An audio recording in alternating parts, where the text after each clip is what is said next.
Welcome back to Consumer Labs. Today we're going to talk about why you should hold off in buying the M1 chip, the new MacBook Pro from Apple. Um, I would say hold off, and I'm going to tell you why. One of the main reasons is that M1 chip needs time to grow. It needs time to mature. It needs time to work out its little kinks and bugs that's in it. If you remember that when the M1 first came to the scene, that some of the Intel software did not work well with the M1 processor. It took time for the software developers to work out the kinks. And that's going to continue on. Because now that you're taking this M1 chip, by the way, keep in mind the same M1 chip is in, not the same, but very similar nature, is located where? In your iPad.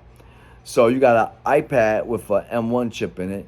You got the lower level laptops with M1 chip. You have a desktop with M1 chip, and now you got a Pro with M1 chip in it, and they call it M1, M1X, whatever you want to look at it, right? When you think about that, it's going to take time to actually develop this chip to become much more effective. Now, you're going to get the geek benchmarks and they're going to tell you, oh my God, look at this chip. It just ran so fantastic. But what they won't tell you, and some of the YouTubers don't even know, is that Apple take these off-the-shelf programs and they'll run them through their paces. They'll tweak the code, they'll tweak the software so that those programs could run the most effective with their new chip, their new design. I'd rather have a system that's capable of running any program, any type of program, any software effectively without you tweaking it so that particular software could run. Because let me tell you something. I've been doing this type of work, engineering, designing systems for a very long time. And I can tell you right now that when you're designing something, you're always trying to make it the most effective as possible. But when you're a company and you're designing something, it's a little slightly different. You're trying to design it because you know what's going to be the outcome if someone review your product and it doesn't stand up to what it should. And what do I mean by that? Well, Apple would take some of the software and they'll run it. They know that these YouTubers, these reviewers, they know what benchmarks they're going to use. They know what software they're going to use to run their program and test out their hardware. They know. So guess what? They kind of like beat them to the punchline. They'll take those software, they'll run the Geekbenches, and then they'll go back and they'll do the recoding or whatever necessary to get that system to run those particular programs. I don't want that. What I want for over $2,400 up to $3,000 for a new laptop, I want a system that could run something because it's just a fast system, right? That's what I want. I don't want you to have to tweak my computer or my laptop so it could run a particular program fast, because that means if someone come up with a new program, it's not going to work as fast as I thought it would work, right? If someone come out next week, a new developer come out next week and they got this new program and it's meant to, do graphics or video, I want to be able to do it because it can do it, not because you tweak the program. That's a problem.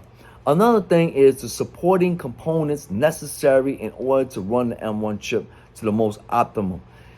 Don't get fooled by the numbers. Please don't get fooled by the numbers. When you hear 16 core, 10 core, GPU, don't get fooled by the numbers. And I'm going to give you a good example. When Apple sit and say, well, they got the 16 gigabyte unified memory, that's garbage. That's garbage. Anybody that design computers know that that's not exactly what you want from a computer. You really want a dedicated card just for graphics. That's what you really want. You don't really want a system in which you gotta share the memory for. It will never work as optimum. The last thing I want to say is do not, if you do decide to get this M1, do not take that new laptop and say, I don't need my desktop no more. Huge mistake. Those systems have a bottleneck. A bottleneck is based on the slowest component of that system. And every, Apple laptop, more specifically, have a bottleneck. So what is that bottleneck? That bottleneck is the supporting components that are unified to order to make the system run as optimum as possible. There's also the situation of heat, right? I mean, I could go on and on different things that will cause the system to have to throttle down in order to optimize the system. With that being said, a lot of times, especially with laptops, you have that system in place because you don't want to overheat the system. Do not. So that's why I say do not think this system is going to replace your major desktop system that you're utilizing to run great graphics and animation programs.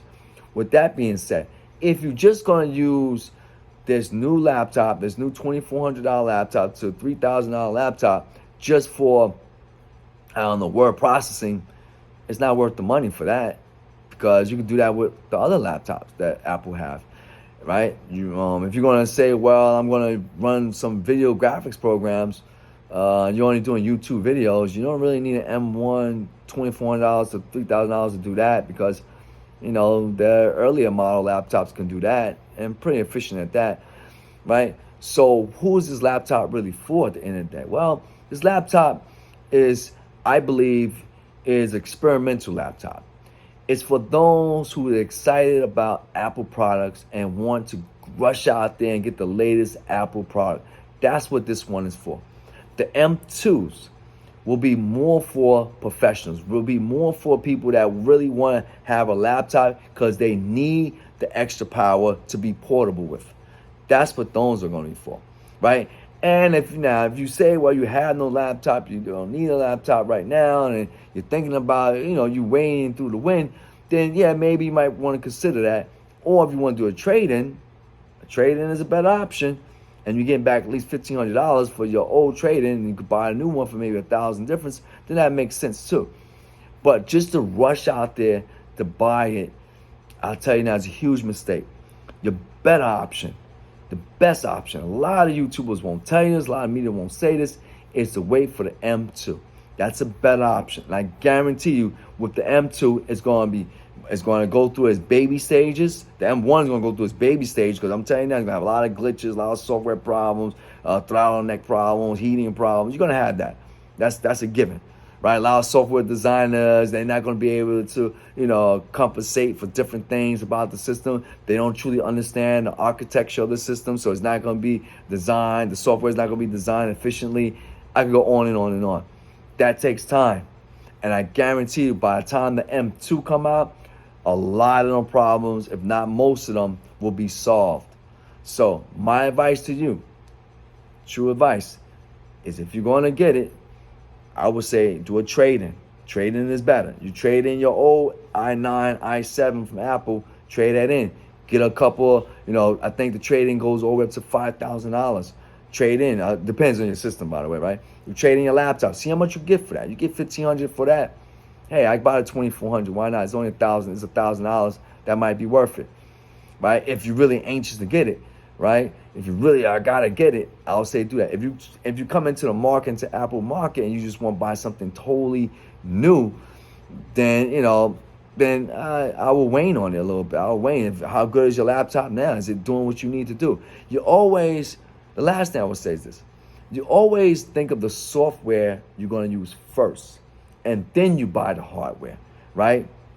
It's like when you're buying a house, right? You think about the area. You have an idea of the house, of course, but you also think first about the area in which you're going to live, right? You're not going to move to some place where the school is bad, crime rate is high. You're not going to move there, right? You think about where you like to move, and then you're going more into type of house you want to live in, right? Is it a Cape? Is it a Colonial? Is it a Craftsman, etc., right? Then you put all that into play and you make it work. The same thing when you're buying a laptop or any computer product. You think about what type of software I'm going to be using. Am I going to be using a software that requires massive amount of data transfer, massive amount of energy, massive amount of programs, various different types of things? Am I going to use it for that? If your answer to that is yes, then technically, and if you're not going to be mobile, you're going to still want the desktop, because the desktop you can upgrade and do a lot more with it than you can do with a laptop. If it requires you to be mobile and you still need some type of power, then a laptop will make sense, right? My advice with the M1 is that it's new, it needs time to develop. It's been going through some hard pains, right? A lot of people don't want to talk about it, but that's the fact of the nature. It is. Yes, the benchmark's going to be great because, like I said earlier, Apple tweaks their system to work with these programs because they know that's exactly what people are going to do. They know exactly what the reviewers are going to use. They know they're going to go to the latest Adobe Photoshop, the latest, graphics software. They know that. They even know the Geekbench programs they're going to run to try to test out their software. They know. There's nothing new. You're not tricking them. They're tricking you, right? So with that being said, buy based on what you can afford, of course. But I'm telling you now, the M2 is a better deal because it went through all of its growing. The M1 gonna go through all of its growing pains, and then the M2 will correct those mistakes. So, from Consumer Labs to me to you, we'll talk. Peace.